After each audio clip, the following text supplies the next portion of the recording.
En su afán de conquista del sur de Chile, las huestes españolas cruzan el caudaloso río Biobío, adentrándose en un boscoso y húmedo paisaje que denominaron el confín de la frontera.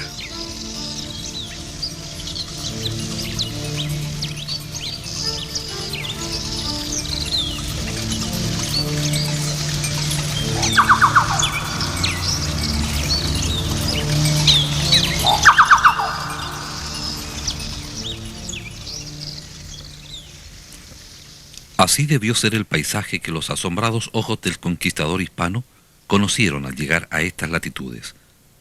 En este apretado murallón de robles y coigües, con un suelo tapizado de coirones y junquillos, se fundaría la ciudad de los confines, en pleno corazón de la Araucanía.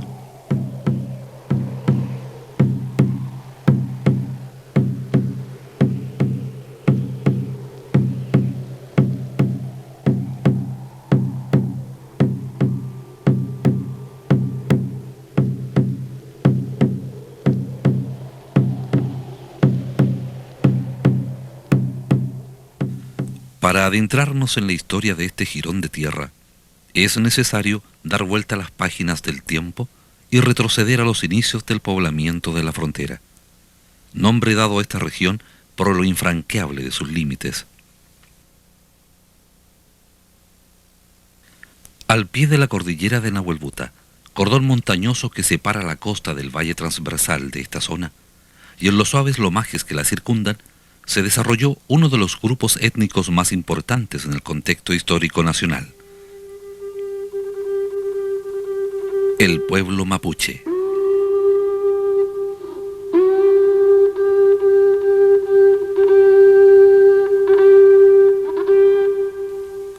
Al decir de algunos investigadores, este grupo humano habría sido consecuencia de un mestizaje de moluches venidos de las pampas argentinas y los aborígenes que habitaban el territorio ubicado entre los ríos Biobío y Tolten, y que corresponderían a los complejos de Pitrén y el Vergel.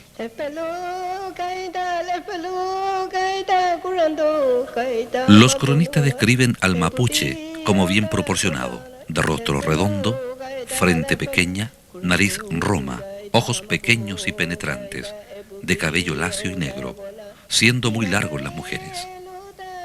Su lengua, el mapudungún. Sus territorios, el valle de Angol, las lomas de Purén y los pantanosos terrenos de Lumaco.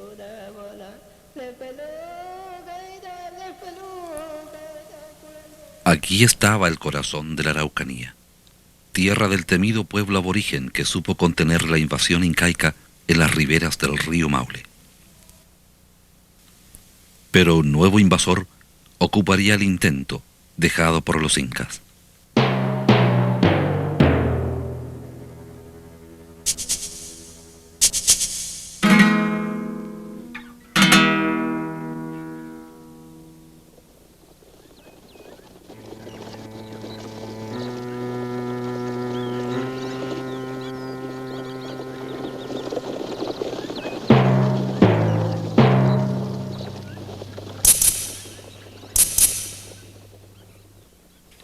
Así, durante el siglo XVI y primera mitad del siguiente, llegaron al país algunos famosos hombres de armas que se coronaron de laureles en las guerras de Flandes y de Italia. Su misión, dominar a los rebeldes aborígenes, manteniéndolos más allá del río Biobío, a lo largo de cuyo curso inferior construyeron una serie de fuertes en los que mantenían guarniciones permanentes. Entre los afamados hombres de armas se conocen ilustres como Jerónimo de Alderete, Francisco de Villagra, Rodrigo González Marmolejo y muchos otros, que pasaron a ocupar páginas importantes de nuestra historia primera.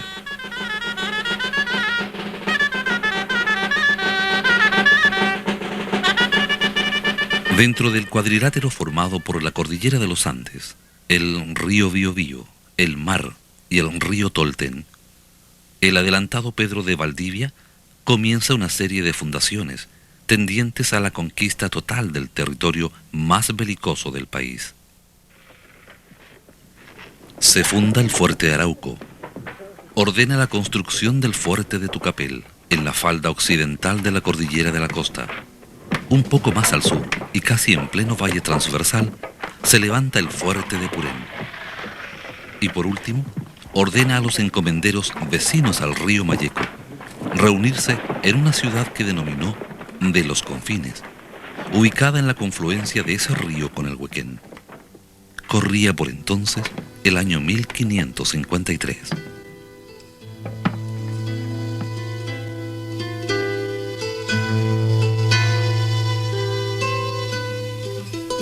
Poca vida tuvo esta primera ciudad de los Confines.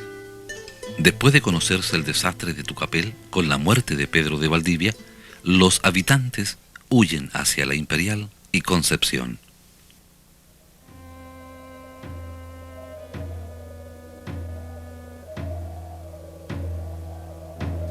Luego, en 1555, don Francisco de Villagra repuebla la ciudad con el nombre de Angol, refundación que permite vivir pacíficamente por un periodo de 10 meses.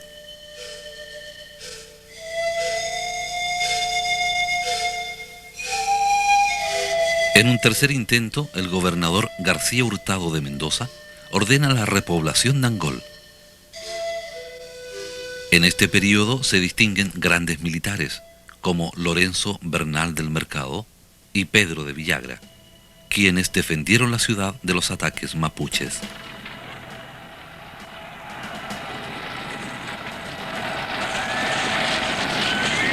Con el correr del tiempo, Angol, en el Valle Central, pasó a ser el eje de la resistencia española en contra de enormes masas araucanas, los cuales se levantaron en gran rebelión en el año 1598, cuando gobernaba Martín García Óñez de Loyola, quien perdiera la vida en el llamado desastre de Curalaba.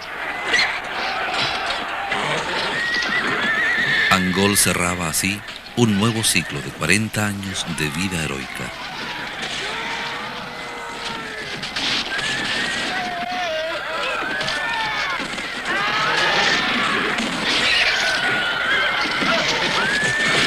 A causa de la áspera lucha que caracterizó la vida de la época, las manifestaciones culturales se centraron en la Guerra de la Conquista.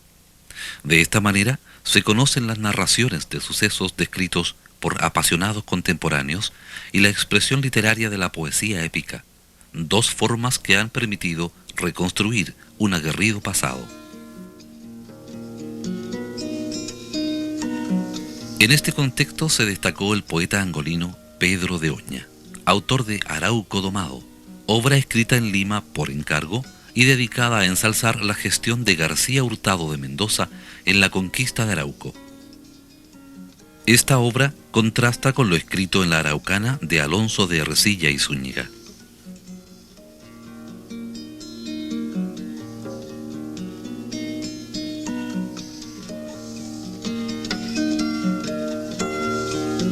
En el contexto nacional, durante los siglos XVII y XVIII, se empiezan a asentar las bases de nuestra nacionalidad.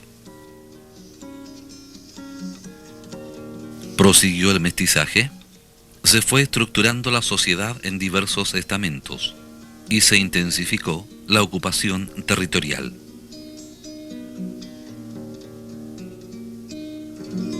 El cultivo de las letras también estuvo presente. Se abordaron temas como la flora y fauna del país, descripciones de la sociedad y sus costumbres, y también fueron tratados algunos temas teológicos.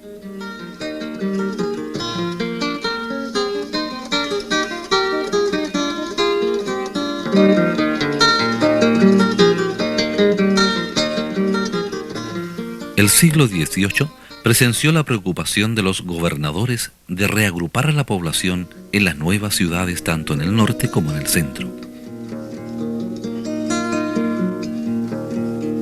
La idea de dominar la Araucanía fue decreciendo de tal forma que se puede afirmar que la lucha con el indígena dejó de tener importancia en el último siglo colonial.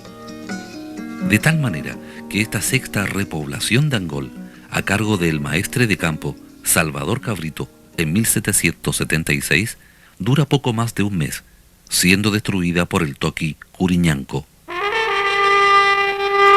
Salvador Cabrito abandona el fuerte de Angol ubicado en la barranca sur del Mayeco y fue a refugiarse al otro lado del río, en la misión que allí tenían los jesuitas, lugar que lleva el nombre de El Olivo.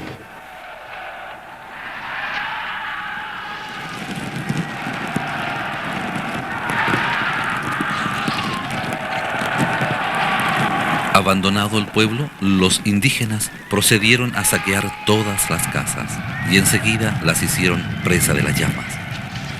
Con esta destrucción terminó el último intento español por mantener la legendaria ciudad de Angol, ciudad que, al decir del gobernador Alonso de Sotomayor, más en medio de los enemigos siempre ha estado.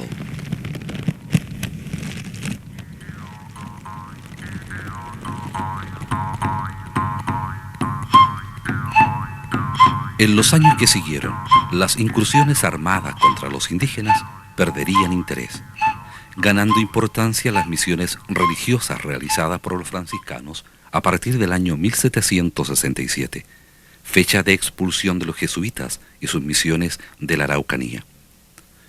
Los franciscanos prosiguen así con su labor evangelizadora, principalmente hacia Los Ángeles y Nacimiento.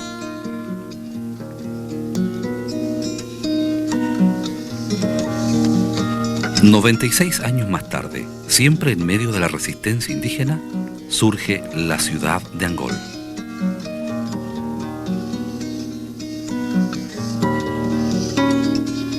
La vida de la actual ciudad se inicia con la séptima y última fundación, el 7 de diciembre de 1862, a cargo del coronel don Cornelio Saavedra, quien establece los límites de la población a las orillas de los ríos Rehue y Picoiquén.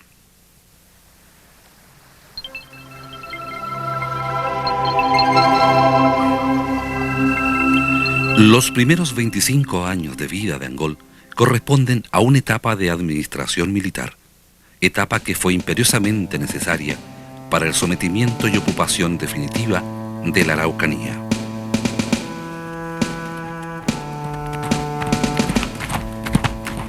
En este periodo, Angol se transforma en la base de operaciones para la extensión del territorio.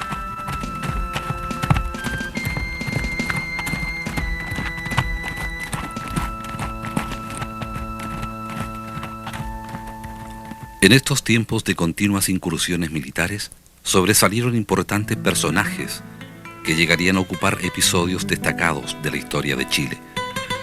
Es el caso del alférez del escuadrón Húsares, don Hernán Trizano, quien fue nombrado jefe de la policía rural a fin de resguardar las colonias establecidas en el territorio, defendiéndolas de los constantes tropelías de bandoleros que actuaban al amparo de algunos indios rebeldes.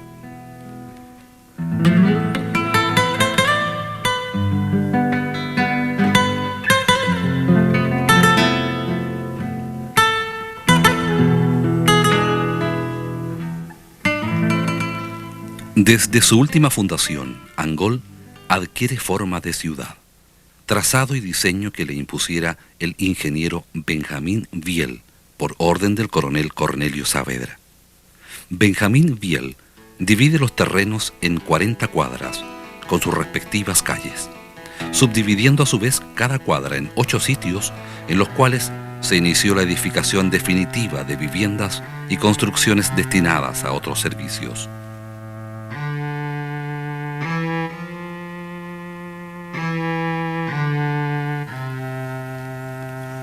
En esos días se levantó el único templo católico de la zona, el de los misioneros franciscanos, creado por el padre Apolinario Moretti en el año 1864, es decir, 2 años después de la última fundación.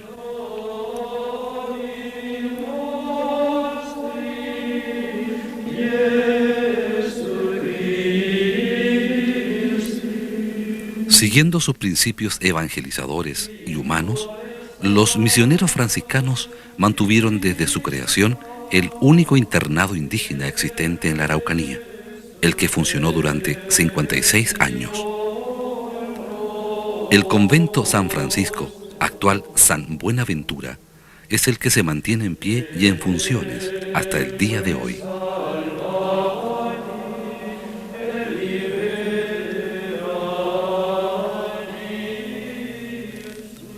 La actividad más importante en el desarrollo de la ciudad fue la agricultura, la que en ese tiempo comenzaba a despegar con gran prestigio para Angol.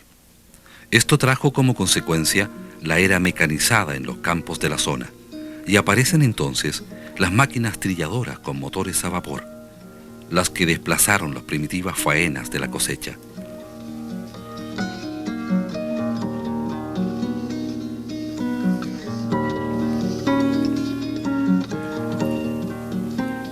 Junto a la mecanización, llegan nuevos aportes al desarrollo.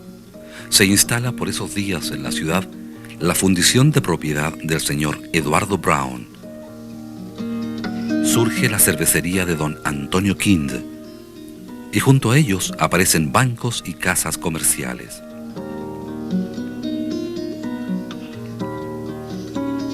La preocupación por la salud de la población se reflejó en la construcción del Hospital San José, el que reemplazó al hospital de carácter militar que existía en la ciudad.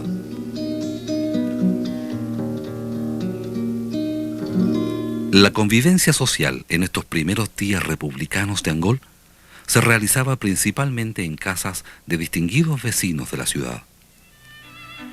Aquí se reunían algunas familias con el propósito de conversar sobre la cultura de los países europeos, tomando como ejemplo la moderna Francia de aquel entonces.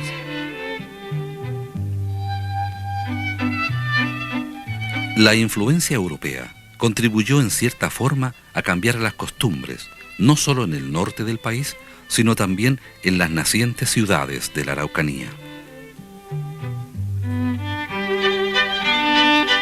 En los años que siguieron sobresalen en la ciudad apellidos de ilustres familias, quienes con sus obras aportaron efectivamente al desarrollo de la comuna.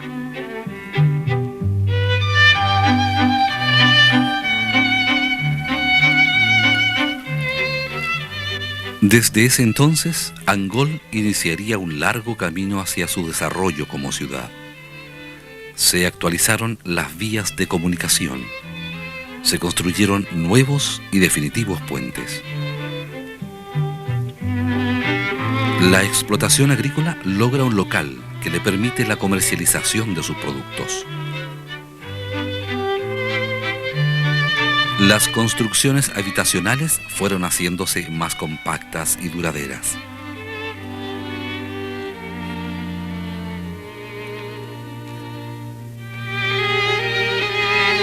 La Plaza de Armas, principal paseo de la ciudad, pasó a llamarse Plaza Benjamín Vicuña Maquena y fue teniendo diferentes rostros. Cada uno de ellos marcó un importante periodo de la ciudad.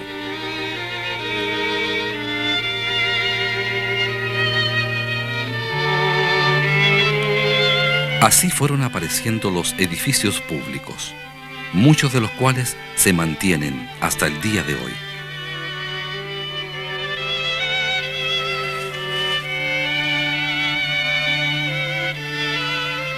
Angol conserva algunos testimonios de su última fundación, mudos testigos de una etapa llena de aventuras y sacrificios. Viejas casonas y calles que hoy día han variado sus fachadas y nombres, son ejemplo de ello.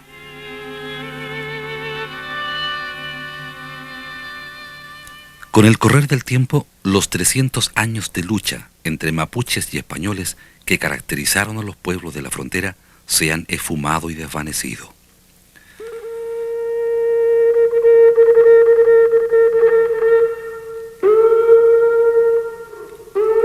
El eco del último estallido de la raza fue quedando sembrado entre valles, ríos y montañas. El recuerdo de los hijos de la frontera pasó a ocupar páginas y capítulos en la historia de la Araucanía. Se inmortalizaron los nombres de Valdivia, de Villagra, García de Mendoza, Óñez de Loyola, Pedro Villagra, Saavedra. Se plasmaron en las páginas por siempre los toquis Curiñanco, Encol, Lautaro y tantos otros.